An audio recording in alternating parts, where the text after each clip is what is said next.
posebno da istaknem to tvoje, taj tvoj izuzetno tvoj prefinjeni osjećaj za biranje.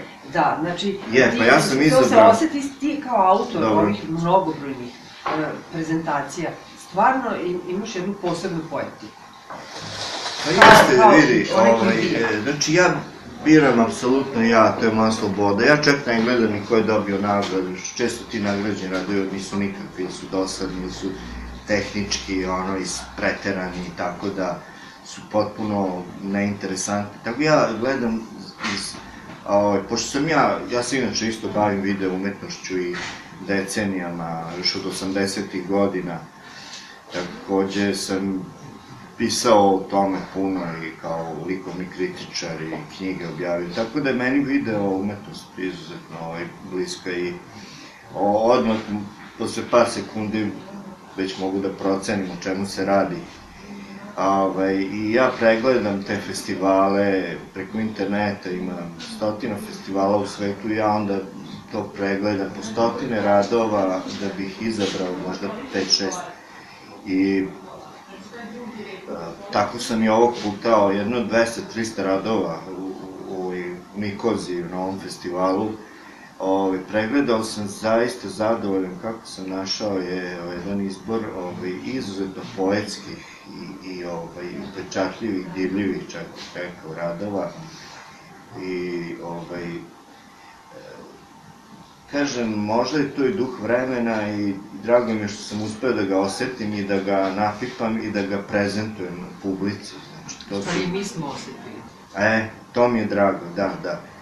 I današnja tehnologija, ta 3D animacija, digitalna i tako dozvoljava zaista stvari nezamislive da vi mislite da je to realnost, a u stvari je sve napravljeno u kompjuteru i onda pušta mašti umetnika na volju, znači mogu da realizuju bilo šta da zamisle, tako da su mogućnosti ogromne i onda ko ima talenta, ko ima neku viziju, ko ima koncepciju, zaista može da napravi vrhunske stvari i zaista sam bio prijatno iznenađen da toliko dobrih radova na festivalu ima da nije lako odabrati. Nije lako odabrati i uspeo sam eto da ispunim sat vremena tim radovima, zaista publika je uživala i onda i moje zadovoljstvo veće.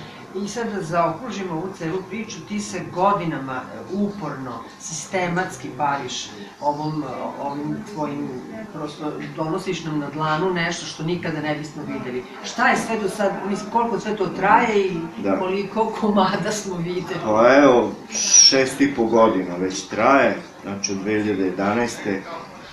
I preko 160 programa sam uradio, prezentacija, uvek nešto drugo, nešto novo, novi autori, novi festivali, nekad program posvetim samo jednom autoru, sve njegove radove, izaberem opet najbolje, jedno 5-6, ima autora sa preko 80-100 radova recimo i na internetu, ali ja odaberem stvarno, da bude uvek i različito, da se ponavlja, da bude za gledalce interesantno. I ja se tu i dovijam, dosta to teško i snimiti, neki ne daju, pa se moraju neke šifre naći, pa razne programe koristim da to snimim sa interneta. I pošto i sam uživam u tim radovima, ja to stalno gledam i pošto to je moj život, moj posao, na kraju krajeva da kažem, ja sam i izmislio ovaj program, znači to je moja koncepcija koju sam ja predložio Kulturnom centru Novog Sada i ne prihvaćam, tako da sam ja sam autor te koncepcije i ja sam nešto što bih najviše voleo da radim, to je to, tako da i ja uživam u tom poslu. I vidi se rezultat. Znači, i nikada nije bilo prekida za svih ovih? Ne, nijednom, i kad sam išao na godišnje odmore, ja sam tako 2 puta mesečno, uvek sam odmor uglavio između tih termina, tako da se nije osetilo, nikad pauza nije bila uopšte, nije bilo prekida. Jednom nije održano, kad je bio poplave u Srbiji, vanredna situacija, ja sam došao Lilek, morao sam taksijem da dođem u Lilek, Pljusak, jedno sam hodao, vetar je bio, to je ono, kad su poplavljeni bili gradovi, vanredna je situacija proglašena, ja sam ipak došao, međutim publika nije došla, nisu mogli da plivaju ulicama, ali to je razumljivo, ali sam taj program posle puno nadoknadio, održao. Tako, to je jedini put, inače uvijek nijednom nije bila pauza. Nastavljam da radim i dalje i imam puno planova, novih programa, već sam sebi zacrtao i to se stalno razvija.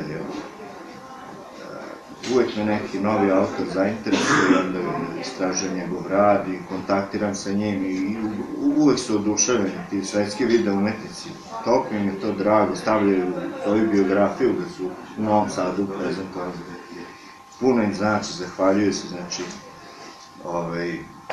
jedna Italijanka je htela da doputuje na svoju prezentaciju, pitala je kada je to da Sonja Armanjako i planirala je da dođe, pitala je kad je i sve, ali onda je se nešto isprečilo, neko putovanje drugo i inače zaista toliko su ljudi oduševljeni da lep je osjećaj to, osjećam da držim te konce iz celog sveta, te ljude i veze s njima i kreativnost i to se stalno razvija i očekujem sve bolje i bolje programe. I mi očekujemo. Super.